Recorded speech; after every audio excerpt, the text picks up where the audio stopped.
तालुक्यात पदवीधरांचे 72% मतदान. मतदान शांततेत पार. एकूण 3981 पदवीधरांनी बजावला हक्क. आज पदवीधर व शिक्षक मतदारसंघासाठी मतदान झाले आहे.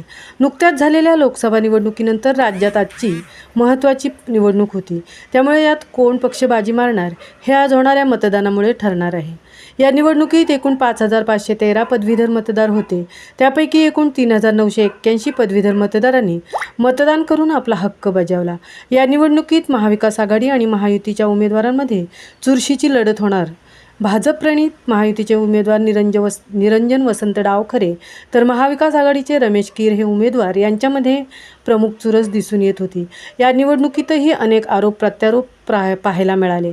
आज 13 उमेदवारांचे भवितव्य मतपेटीत बंद झाले असून या निवडणुकीत कोण बाजी मारणार हे लवकरच स्पष्ट होणार आहे. आज सकाळपासून 7 वाजल्यापासून मतदानाला सुरुवात झाली. आजच्या मतदानासाठी महायुतीच्या बूथवर पदवीधर मतदारांची मोठी गर्दी दिसून येत होती, तर महाविकास आघाडीचे बूथ नसल्यामुळे पदवीधरांची मोठी कुचंबणा झाली. त्यामुळे त्यांना महायुतीच्या बूथवरच जाऊन आपले मत नंबर घ्यावा लागत होता. मतदानासाठी पदवीधरांना मतदान केंद्रापर्यंत आणण्यासाठी उमेदवारांना मोठी कसरत करावी लागत होती.